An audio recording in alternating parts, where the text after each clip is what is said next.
M. Cheikh Diop. Et bonsoir à Momar Diong dans son beau costume décoronarisé. Très bien. Alors ce soir, nous sommes avec Cheikh Diop, secrétaire général de la CNTS-FC. Bonsoir à vous, M. Diop. Bonjour, madame. Un plaisir de vous avoir sur ce plateau. Et tout le plaisir est avec moi de retrouver votre équipe et votre chroniqueur. Voilà. Momar, bonsoir. Bonsoir, Nana Aïcha. Bonsoir à Mlaïbo. Bonsoir à M. Cheikh Diop.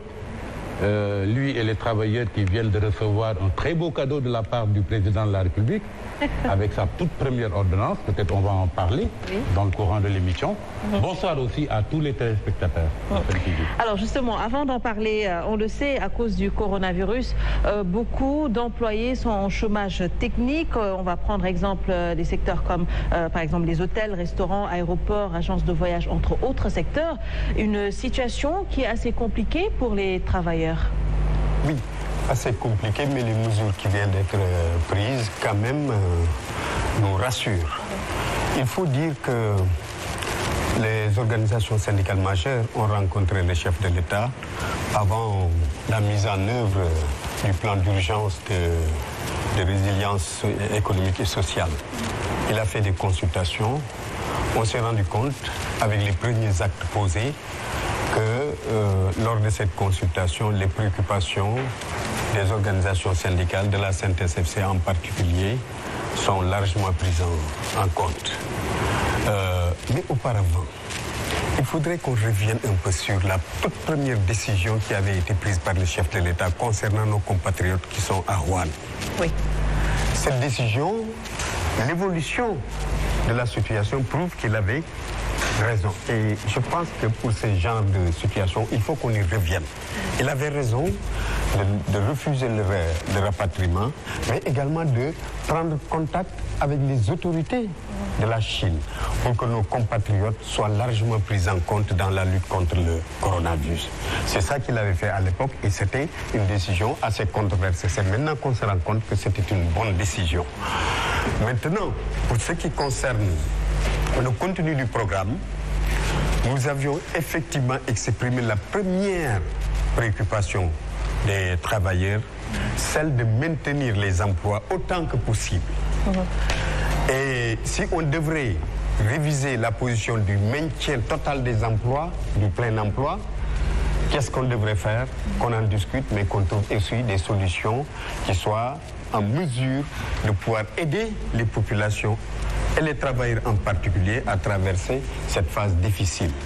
Nous avions également eu comme préoccupation les populations, parce qu'il ne faut pas l'oublier. Nos préoccupations intègrent celles des populations et notre action s'inscrit dans celle du peuple. De ce point de vue-là également, les mesures qui ont été prises pour les ménages les plus démunis, en ce qui concerne l'électricité, l'eau, mais également les vivres de secours, c'est des mesures qui rentrent dans le cadre des préoccupations des travailleurs. Mais il y a surtout une crainte que l'on nourrissait pour l'approvisionnement du pays, d'abord en denrées alimentaires, mais aussi la continuité, tant soit peu, de notre économie, qui repose sur l'énergie. Et là, il faut le souligner, le chef de l'État a pris des mesures salutaires pour que le service public qu'assure la SAR puisse être un service public continu, mais garanti. Le chef de l'État, là également, le chef de l'État a pris des mesures et a donné des instructions au ministre du Pétrole pour que le pays soit sécurisé au moins jusqu'en décembre. Oui. Et là, vraiment, nous sommes rassurés qu'en matière d'énergie, les mesures qui sont prises et qui vont être très bientôt, qui sont mises en œuvre, qui ont déjà commencé à être mises en œuvre, soient des mesures qui nous rassurent véritablement. Mais maintenant, il y a des employeurs qui doivent s'inscrire dans le même sillage. Le X, c'est que nous constatons déjà, quelque part, des employeurs qui ont commencé à licencier, tels qu'à la SATREC, ce qui n'est pas acceptable, et ailleurs. Il y a même le secteur de l'eau en sachet qui avait des difficultés. Et lors de notre rencontre avec le chef de l'État, nous avons fait état de ces difficultés-là et le chef de l'État avait pris une bonne note pour dire que cette situation qui hantait les travailleurs de l'eau va être différée. Donc il va prendre en compte cette situation. Nous attendons la mise en œuvre de tout ça. Mais nous insistons pour que cette chaîne de solidarité initiée par le chef de l'État, avec toutes les mesures prises pour notre économie, pour l'entreprise et pour les travailleurs, et les populations aussi, cette chaîne de solidarité doit être consolidée par tous, y compris les employeurs. C'est très important. Alors, Momar, vous l'avez dit tout à l'heure, le président de la République, en tout cas le gouvernement, ils ont annoncé des mesures pour venir en aide aux entreprises. Que dire aujourd'hui de l'exécution par rapport à ces mesures-là? Écoutez, il faut savoir que le chef de l'État a assujetti le soutien que compte apporter l'État aux entreprises à un certain nombre de critères que d'aucuns considèrent comme des conditionnalités ou même des contraintes. Mais moi, je préfère y voir plutôt des mesures incitatives destinées à amener ces entreprises à tout faire pour préserver les emplois. Et d'ailleurs, avant même le Conseil des ministres d'hier, dans le Conseil des ministres avant le dernier Conseil des ministres, le chef de l'État avait alerté les entrepreneurs dans ce sens, avant même d'annoncer le 3 avril dernier sa batterie de mesures. Alors, ce qu'il a fait hier concourt tout simplement à amener les entreprises à se conformer à ces mesures incitatives. J'en avais dénombré deux. La première mesure, c'est quand le président dit que dans le cadre du programme de résilience économique et sociale destiné aux entreprises, qu'il y aura des remises ou des suspensions d'impôts pour les entreprises qui maintiennent la totalité de leurs travailleurs ou qui acceptent de payer au moins un salaire qui ne soit pas inférieur à 70% du salaire qu'ils avaient l'habitude de recevoir. Ça, c'est une mesure incitative. Quand le chef d'État également dit que les entreprises qui apporteront leurs donations dans le cadre de force Covid-19 pourront déduire ces sommes qu'ils donnent à force Covid-19 dans le résultat fiscal ultérieur, ça aussi c'est une mesure incitative. Et l'ordonnance qu'il a prise hier, c'est la première d'ailleurs depuis que la loi a été votée et promulguée, vise tout simplement à préserver le capital humain et les emplois. Surtout pour ce qui concerne les licenciements que M. Diop vient d'énoncer tout à l'heure. Maintenant, il est clair que le président l'a encadré, puisqu'il est clairement stipulé qu'il ne saurait être toléré aucun licenciement qui ne soit motivé par autre chose qu'une faute lourde. Tout licenciement, autre que celui motivé par une faute lourde, est nul et de nul effet. Au moins, ça va arrêter la vague de licenciements à laquelle on a assisté depuis un moment. Ensuite, la deuxième mesure que le président a prise concerne surtout les chômages techniques. Il veut que des alternatives soient trouvées au chômage technique et qu'on n'ait pas recours systématiquement au chômage technique. Et il y a plusieurs voies pour cela. On peut passer par le travail temporaire, on peut passer par la réduction du temps de travail, on peut anticiper sur les congés annuels payés, etc. Tout ça, c'est des modalités pour ne pas recourir systématiquement au chômage technique. La deuxième chose que veut également le président, c'est d'encadrer le chômage technique pour que ça ne puisse pas excéder 3 mois, que ça ne puisse pas aller au-delà de la durée de la loi d'habilitation. Et enfin, la troisième mesure concernant surtout le chômage technique, c'est que le président voudrait que même si certaines entreprises ne peuvent pas s'empêcher d'envoyer leurs travailleurs au chômage technique, au moins qu'ils leur garantissent un salaire net qui représente le revenu net des 3 derniers mois. Oui.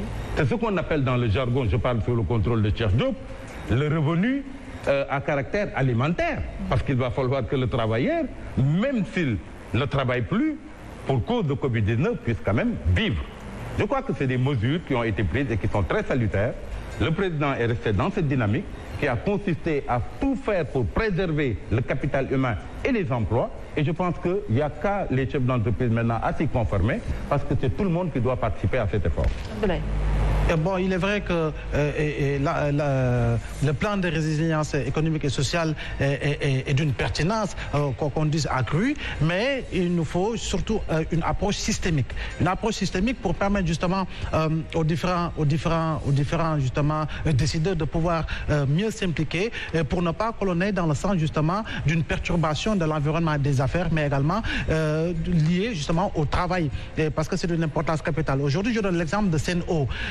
ou en tout cas de Sénélec, ils ont des releveurs de compteurs. Aujourd'hui, l'approche voudrait que justement que ces deux sociétés-là, ou en tout cas une autre société qui entre dans la même démarche, puisse aller dans le sens d'adopter une autre démarche, parce qu'en réalité, c'est pratiquement 2000 releveurs de compteurs au niveau de Sen'Eau qui entrent maison par maison, et on sait pertinemment que dans des quartiers comme les SICAP, les compteurs se trouvent à l'intérieur des maisons. Maintenant, ces personnes-là, si par extraordinaire, leur société leur demande de ne plus aller dans les maisons, ce qui veut dire qu'elles seront pratiquement au chômage technique. Mais il faudra impérativement que la société puisse aller dans le sens de permettre à ces travailleurs de continuer de vivre justement de leur travail. Je crois bien que Momar a bien fait une esquisse par rapport aux décisions prises par le président de la République, tout comme M. Cheikh Diop.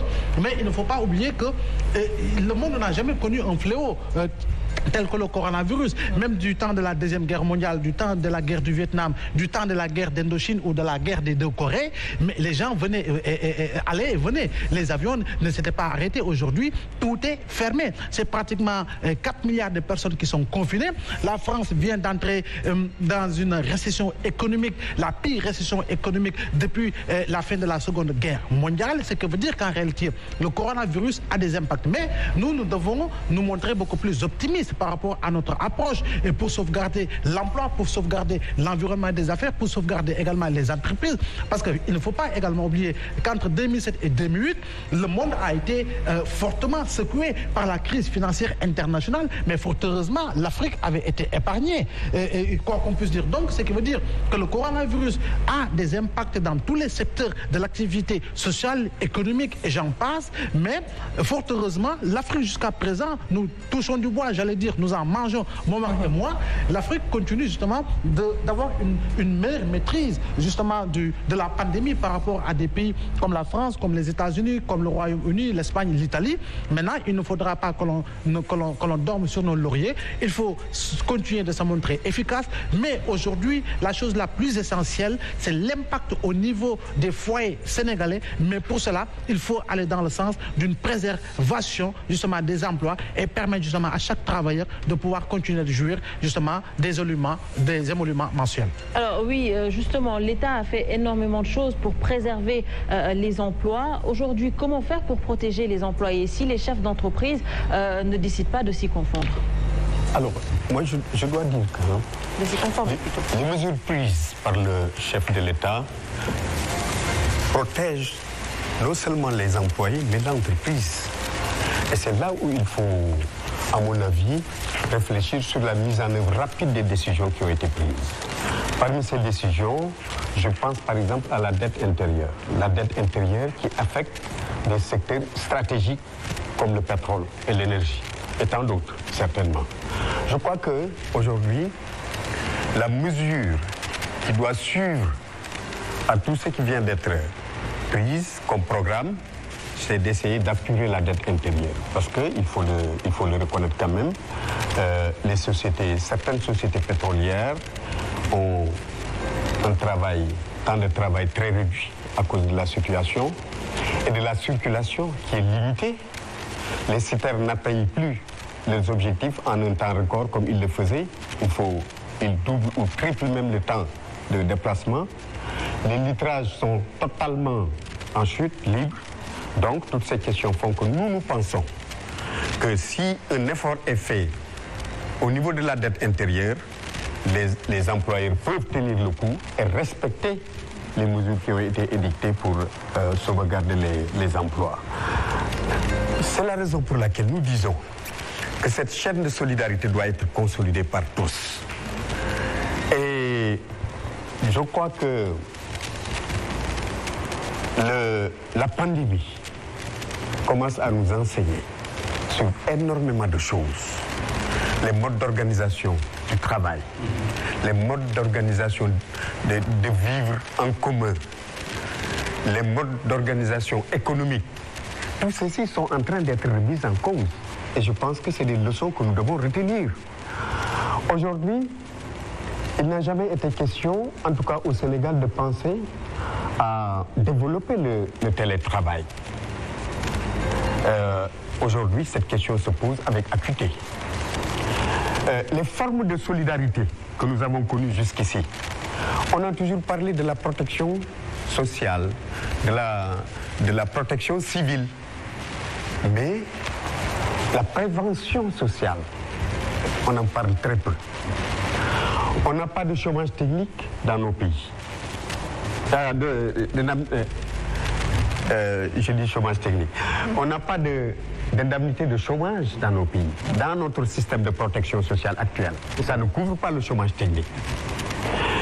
Donc, autant de choses qui font qu'aujourd'hui, la pandémie du coronavirus a mis au grand jour beaucoup de faiblesses dans notre façon de vivre en commun et qui traverse nos frontières. C'est la raison pour laquelle nous pensons que cette pandémie a mis en exergue la valeur du travail et la nécessité de solidarité que nous devons développer pour l'humanité tout entière. Aujourd'hui, aucune nation n'est en mesure de faire face seule à la pandémie. La pandémie a prouvé que toutes les nations sont égaux. Donc, il faudrait qu'on développe une autre forme d'organisation en tout. Je pense qu'il y a lieu de revoir l'ordre mondial, l'ordre économique, mais aussi l'ordre mondial qui est établi jusqu'ici. Et je me réjouis de voir que le chef de l'État en a parlé dès les premières heures. Il a parlé de l'ordre, de la révision de l'ordre économique mondial. Et je crois que l'appel de Dakar qu'il a lancé également rentre dans ce cadre-là. Il est temps pour nous, par exemple, les défenseurs du monde du travail et des peuples, de tout mettre en œuvre pour que cette situation nous amène à un nouveau contrat social qui tienne compte justement de cette solidarité, de cette nécessaire solidarité que le monde doit développer. Pour faire face, maintenant on parle de plans pour des pandémies, on parle de neurobond, de pandémie bond. Mais faudrait-il aussi qu'on pense aux pandémies sociales? Je veux dire simplement que il y a des bouleversements que nous devons mettre à profit pour vivre autrement une solidarité mondiale. Bien sûr, il y a des failles que le Covid-19 a mis, on va dire, sur la table. Mais aujourd'hui, Momar, quand on parle de revoir l'ordre économique mondial, ça veut dire qu'on pense à l'après-Covid. Aujourd'hui, comment le Sénégal, toujours par rapport au patronat, par rapport aux emplois et aux employés, comment le Sénégal fera face aujourd'hui à l'après-Covid? Écoutez, ce que le président est en train de faire. Parce que parmi les manquements qu'il y avait, par exemple, au Code du travail, il y a le fameux article 65 qui ne garantissait pas la rémunération aux travailleurs envoyés en chômage technique. Sauf si c'était expressément prévu par un contrat individuel ou collectif. Voilà ce que le président maintenant veut éviter. Parce que, semblerait-il, sa décision a été motivée par le fait qu'il y ait des entreprises qui sont déjà affectées par le Covid-19 et l'occasion faisant le larron qui commence dès à présent à envoyer des centaines de milliers d'employés au chômage technique et sans leur garantir le revenu alimentaire. Et ça pose problème. On parle d'entreprises évoluant dans le tourisme, dans l'hôtellerie, dans le transport, etc. Et ça pose un problème. Et c'est ce que le président voudrait freiner. On ne peut pas comprendre qu'après à peine moins d'1 mois de crise, des entreprises n'aient pas les reins assez solides ou soient dans une telle précarité qu'elles en soient obligées d'envoyer des travailleurs au licenciement. Ça ne peut pas se comprendre. Je crois qu'il ne faut pas prendre le prétexte fallacieux pour l'instant du Covid-19 parce que ces entreprises-là étaient en difficulté pour renvoyer des gens. Et je crois que c'est déjà la première mesure qu'il fallait prendre de la part du président de la République. Parce que, tout simplement, si le président, pour ce qui est de l'aide alimentaire d'urgence, a décidé de la mise à disposition sous forme de denrées alimentaires d'une enveloppe de 69 milliards, c'est déjà un effort. Et ça vise 1 million de familles qui sont sur le registre national unique et qui sont étiquetées comme étant des familles vulnérables. Maintenant, les bénéficiaires, on n'y trouvera pas, bien évidemment, ceux qui sont dans le secteur formel et dans le monde du travail. Et si l'État fait cet effort et que de l'autre côté, les entreprises se mettent à licencier ou à envoyer des travailleurs en chômage technique à tout va, sans leur donner de rémunération, mais écoutez, ça risque d'annihiler totalement l'effort que fait l'État pour une résilience sociale des populations par rapport au Covid-19. Et c'est pour cette raison que je pense que l'ordonnance que le président a prise hier est une ordonnance vraiment qui se justifie. Maintenant, il va falloir qu'on se réajuste parce que je crois que c'est le ministre du Travail qui le disait la dernière fois. Le Covid-19, ce n'est certes pas la fin du monde, mais c'est la fin d'un monde. Je crois que ça remet en cause énormément de choses. Dès que la maladie a apparu, c'est moi qui avais eu à dire ici que jusque-là, le monde ne faisait face qu'à un dérèglement, c'est le dérèglement climatique. Mais qu'il va falloir que nous fassions avec un dérèglement du point de vue économique, un dérèglement social, un dérèglement culturel. Ça a tout changé dans les liens sociaux, etc. Il va falloir que nous nous adaptions.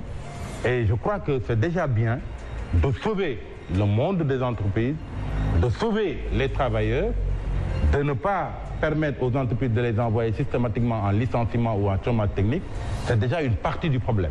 Mais il faut se mettre dès à présent à penser maintenant à l'après-Covid-19 parce que forcément, il y aura des séquelles au plan économique qu'il va falloir corriger. C'est-à-dire que la même qu'on fait tout pour gérer la situation de la malade avec également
le Covid-19, c'est un risque.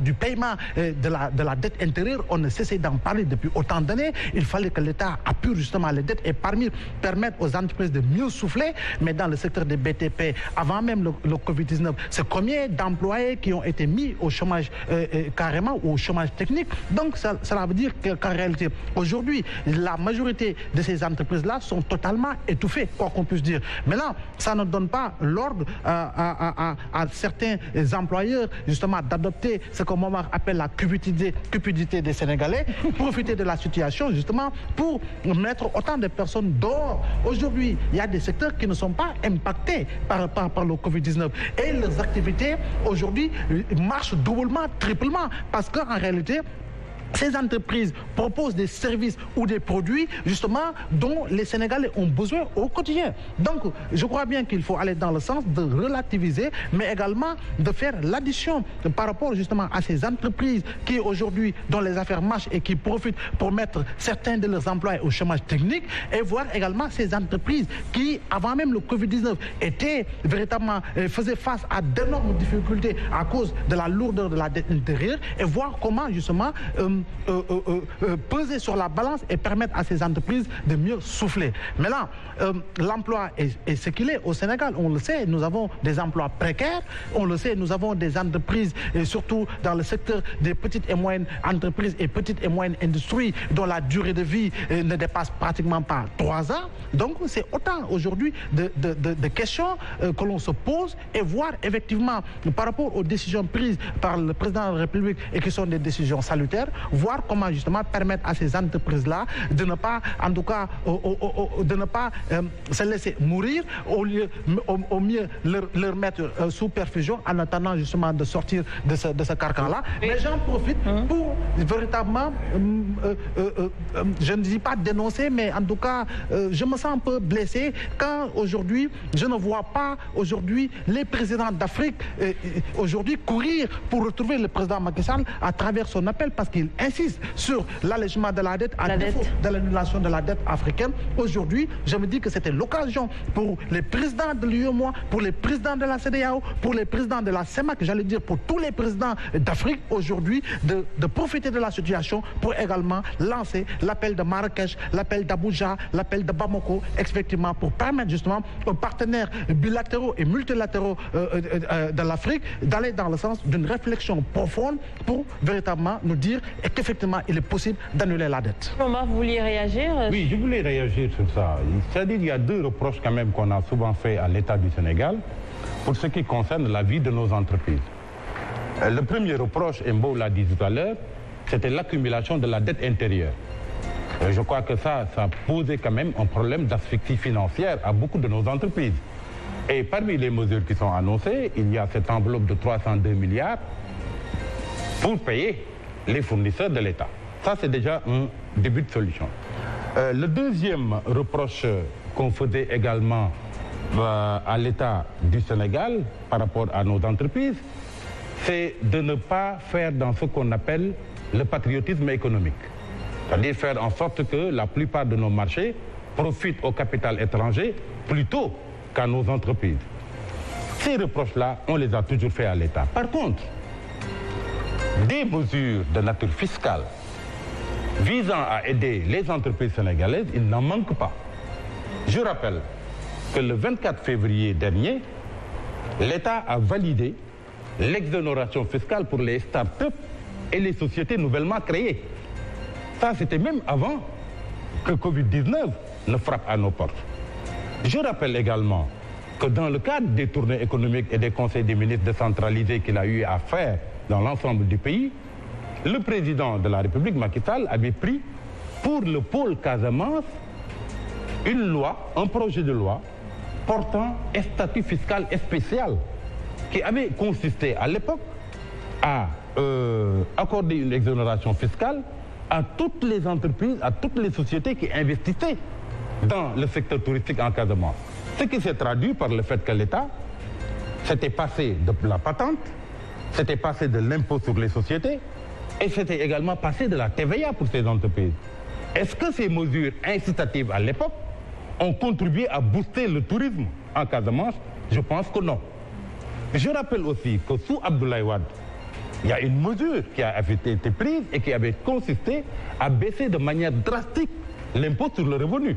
Et ça avait créé d'ailleurs beaucoup de polémiques contre le gouvernement Abdoulaye Wade parce qu'on disait en fait qu'il faisait des faveurs à beaucoup d'entreprises qui n'en avaient pas le droit. Par contre, le Sénégalais, lui, était saigné jusqu'au bout par les impôts. Mais là aussi, on s'est rendu compte que Wade l'avait fait pour amener ces entreprises à dégager une certaine marge pour créer de l'emploi, mais ils ne l'ont pas fait.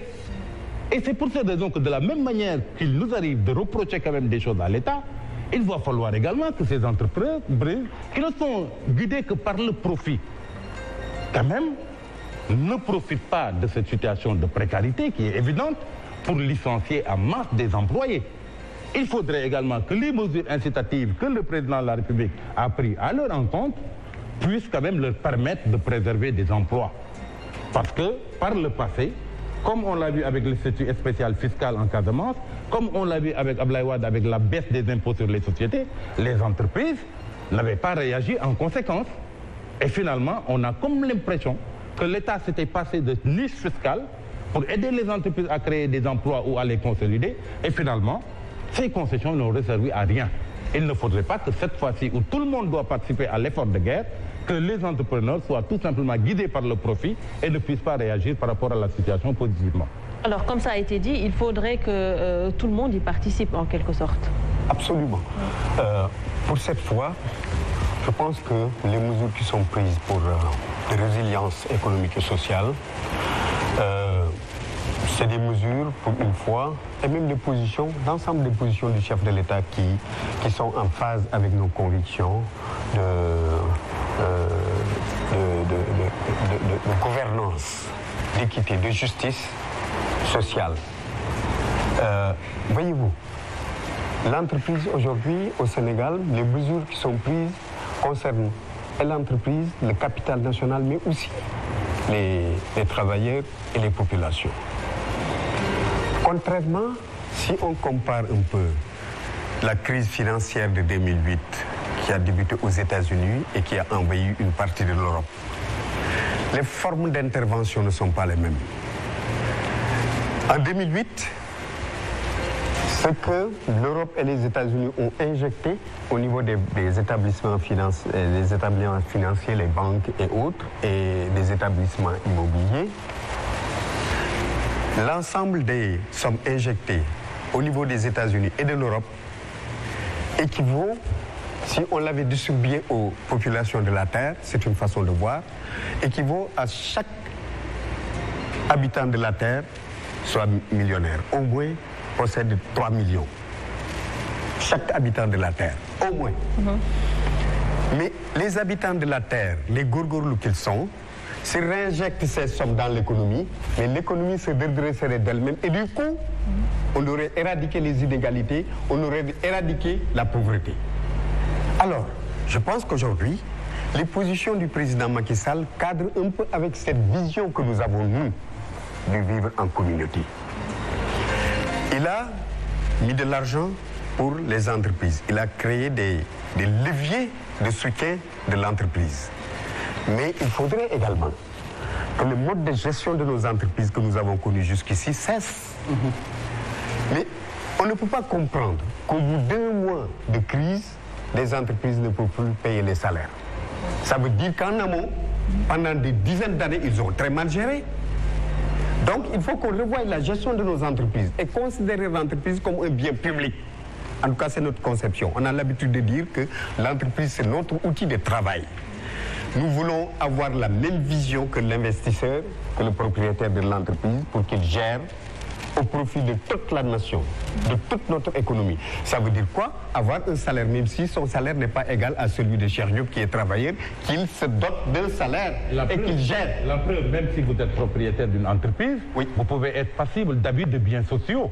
Absolument. Si vous gérez mal l'entreprise et que les travailleurs arrivent à perdre leur emploi. Toutes ces questions-là doivent être revues. Donc aujourd'hui, je pense que au bout d'1 mois, si toutes les entreprises sénégalaises étaient bien gérées, au bout d'1 mois, on ne parlerait pas de licenciement économique ou de on peut parler en même temps de cocktail explosif quand on parle de dette intérieure, mais également de Covid. C'est là où j'allais en venir. Les modes de gouvernance également doivent être revus, de gouvernance économique, pour renforcer le capital national, les entreprises nationales. Ça veut dire, je rejoins Momar et Abdoulaye quand ils disent que la dette intérieure.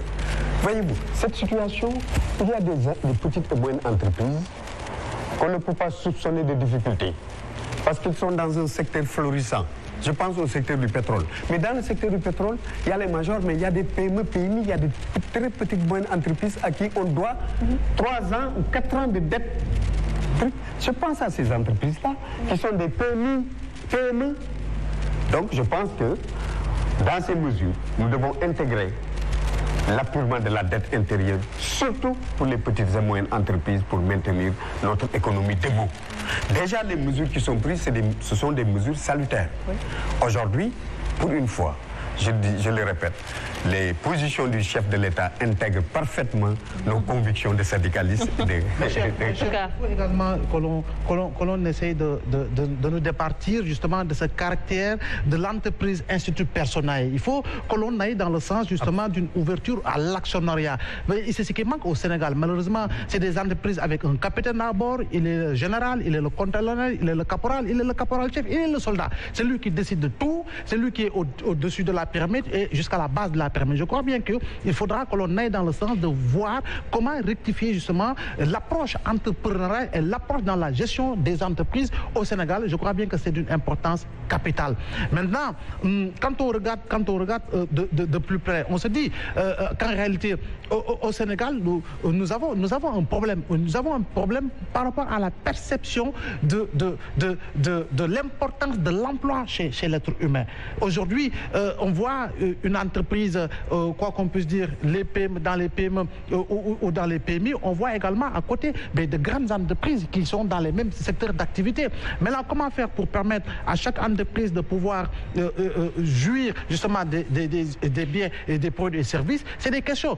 Aujourd'hui, j'ai fait un article intitulé 1000 raisons de miser sur la préférence nationale. Parce que quand on y regarde de près, au premier jour de l'apparition du coronavirus au Sénégal, Serigne Mountakha Mbacké est-il à la tête d'une entreprise? Non. C'est une personne morale, khalife général d'une confrérie qui a eu à donner 200 millions. Faites le calcul entre Orange, Eiffage et Total et Henan Chine, mais c'est 760 millions en termes de contribution à l'effort de guerre. Vous prenez Babacar Ngom de Sedima, vous prenez un Tahirou Sarr, vous prenez un Mimran, 3, ils pèsent 3 milliards 600 millions par rapport à leur contribution. Ce qui veut dire qu'en réalité, quand on regarde le Maroc, c'est le secteur privé qui a porté le combat autour du coronavirus parce qu'ils ont un secteur privé fort. C'est pourquoi je reviens sur ce que je disais.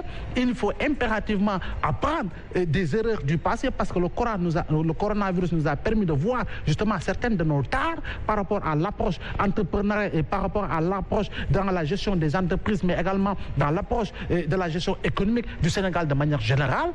Aller dans le sens justement de donner du poids, de la présence et de la prestance aux PMI du Sénégal, aux entreprises nationales, aux entreprises publiques et parapubliques et leur permettre, regardez, Baratal n'a-t-il pas donné 200 millions, n'a-t-il pas remis son étal à l'État du Sénégal et pourtant depuis 2012, citez-moi un marché gagné par Baratal au Sénégal. Donc c'est autant de questions et pourtant nous avons des entrepreneurs de valeur qui gagnent de gros marchés dans d'autres pays en Afrique, en Guinée équatoriale et un peu partout dans le monde, mais pourquoi pas j'entre au Sénégal?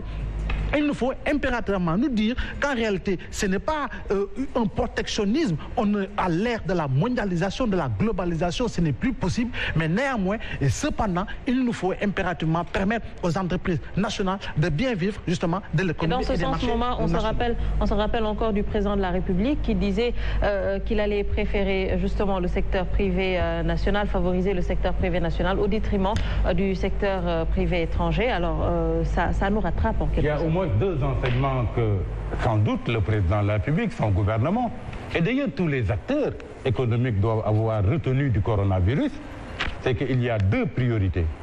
La première priorité, c'est qu'il faut investir sur le système sanitaire. Ça c'est clair. Aujourd'hui, tous, riches ou pauvres, nous sommes obligés de nous fier tout simplement à notre système sanitaire face à une pandémie comme le coronavirus. Ça, c'est la première chose. La deuxième chose, c'est qu'il va falloir maintenant favoriser le patriotisme économique. Mbo l'a dit, ça ne signifie pas du protectionnisme, mais quand même tout État a le droit de faire bénéficier des opportunités qui existent dans son pays, d'abord aux entrepreneurs de son propre pays. Je crois que ça aussi, c'est une leçon qu'on aura retenue. Maintenant, tout à l'heure, vous m'aviez posé une question sur ce que doit être le nouvel ordre demain et qu'est-ce qu'il faudra faire.